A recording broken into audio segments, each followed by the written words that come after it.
And, I wouldn't doubt that Doug was incarcerated during that time or impacted in a dramatic way.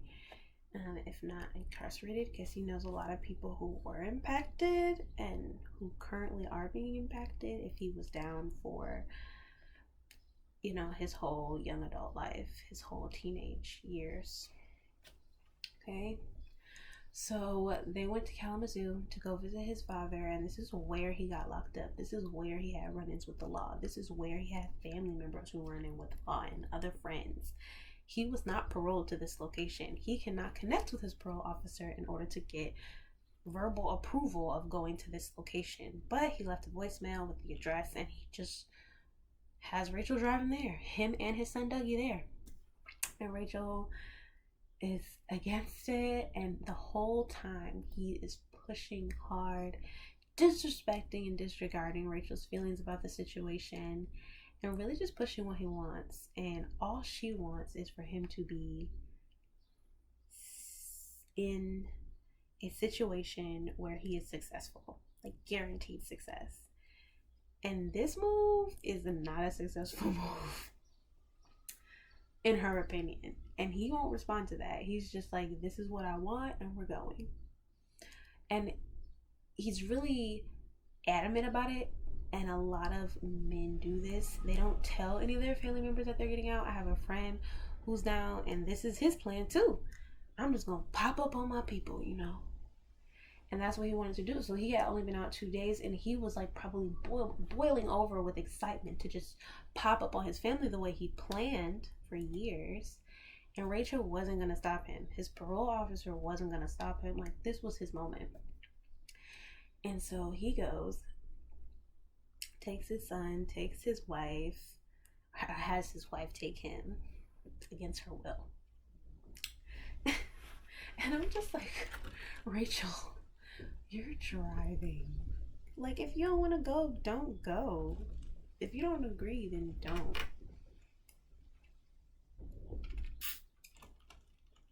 But the cool thing about it is Rachel had been taking Dougie to see his family prior to Doug's release.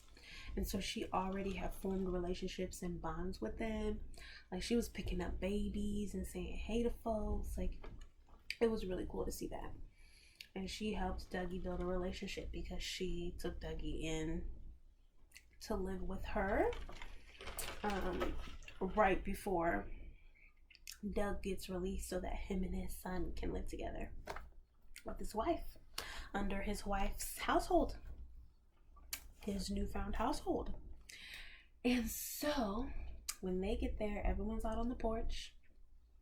Doug runs up to his dad and gives him a huge hug. Like, the reception is amazing. Like, Doug's dad looks like he's about to fall over when he sees his son. It is beautiful, and I love seeing like the receptions between families, like parents and their children who are released from incarceration. It is really a uplifting and uplifting experience, because so much weight is being pulled off of you, like all the weight of worrying about their mental health, well-being, sanity while they're incarcerated is now more at ease, and you can love on them without restriction now. So they receive each other. His sisters is out there. His mother goes inside. She's like, yo, I'm not even interacting with this. And you can immediately see that there is a really tense relationship between him and his mom. And Doug had been in and out of prison multiple times, and it's obvious that she felt that after 2, 3, 4 times of going back, bonding with my son is becoming more traumatic for me, because being forced to be drugged through this system, to be all this money that you have to pay too, that is taken from your bills in your household and your sources of entertainment that you want to seek, and the gas that goes into your car, like, that's being taken to pay to just talk to your kid. the gas to go visit and see your kid in some place that's counties and hours and, distant regions away in the state, to be belittled and dehumanized by the corrections officers that are doing the same thing to your kid.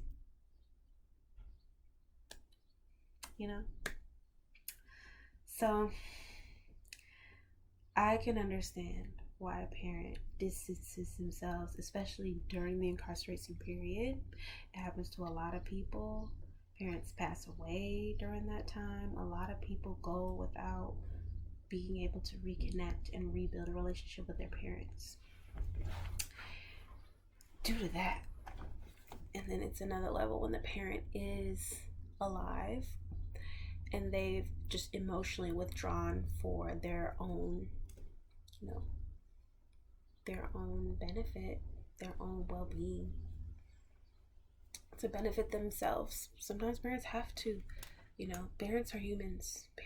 I'm not saying sometimes parents have to distance themselves, but sometimes parents have to do things to fuel themselves. I am not a parent.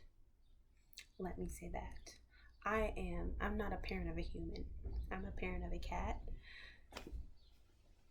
I'm not gonna say it's similar, but that is my recollective experience of parenting. And sometimes you just have to take a step back and do it for yourself.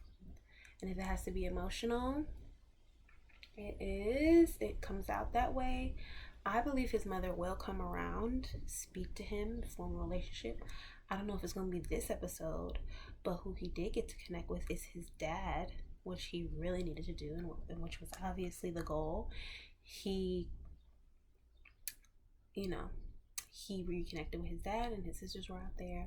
But the explosive part of this episode, everyone's sitting down, and let me preface this with, Doug has, I think, even I, and tell you my position as an abolitionist, Black Panther Party, loving, studying, revolutionary thinking, critically questioning, Black-owned business, centering woman, Black woman, natural-haired, rocking Black woman, queen. I can tell you that I think Doug's tattoo is dope. I like it. And when you go into prison, the only thing you really have when you walk in, and I'm telling you this from the experience of my readers who write me, whose stories that I help amplify, the first thing you have is your racial identity in American prisons. That is how you are divided. That is where you find your security in that space. And in order to show, I would say, a familial bond in that sense, because of the relationships and the resources and even networking culture that's in prison, the way you represent that is through tattooing. And so people tattoo gang signs, everyone knows the prison tattoo genre, gang signs, racial identity tats, different people's names, kids' names, spouses' names, and instead, and he said, when he was explaining his tattoo, that's down his shin, huge vertical shin tat, he said white trash. And he said a lot of people get white pride, and he put white trash on his leg. So I'm prefacing this story about his visit back home with that. He identifies as white trash. He has a dope ass tattoo. And we back in Kalamazoo, meeting his people. And they're all sitting around the table just talking or whatever. And his sister, he has two sisters that I see. One has pink hair and one has black hair. Did I get the pink hair girl's name? The one with the black hair is named Ashley, and she raised Dougie's son. We haven't met Dougie's mom. Obviously, she's not currently in the picture. And when Doug got incarcerated, Dougie went to his aunt's to live with her until his father would be released from prison.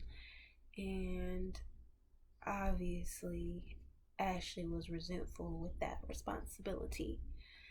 She put Dougie on the spot. She was like, yo, you want to read his letters that he wrote? And then Dougie's like, don't talk about that. So I'm wondering what letters, because I'm thinking, did he write his dad? But no, he just wrote, journaled, his thoughts, it seems, because they were to be read by no one, well, not his father, but they were about his life. And Doug was like, oh yeah, I want to see him. And Dougie's like, no, don't speak of it. And Ashley is egging it on even more, and the sister's like, Ashley, just let it go, don't, because she's like, I can go get him. And the sister's like, no, don't do that, Ashley. And then Ashley goes on, they talk about, how horrible his life was and how he has the worst life ever, like, and all this stuff. And she's kind of describing the themes of his letters to himself, okay? And I'm just like, wow. And Dougie starts yelling, and I'm just like, this is abusive, like, for real. I know I journal, and I have been violated by someone, and they read my journal entries and then accused and interrogated me of those entries. And it's a shit feeling. It's not a good feeling when someone does that. Read it, but then let alone bring it up in a setting in which you're caught off guard. But then for Dougie, in front of everyone, in front of your father who you're now building a relationship with, and in front of all your family who you build a relationship with that is strained in spite of your father, And I felt really sorry for him. And to think about the pressure that he must be feeling, and to think about his dad and how much he wants to connect. He was just like, oh, I want to see the letters. And Dougie just starts screaming like, no. And I really hope, and that's where the episode ends, and I just really hope that they don't force Dougie to allow his dad to read the letters in this setting.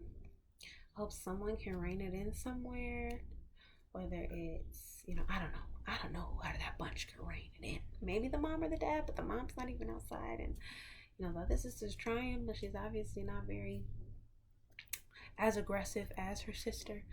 And so these are the types of situations that you see that create that cycle. Like, all I could think about was like hope that Doug could resolve the situation and shut everything down, and say, I'm not interested in reading those at this time, I really just want to connect with y'all, but he doesn't have that skill set, that communication skill set, and he just is eager and excited, and he'd already pushed his way to get to Kalamazoo.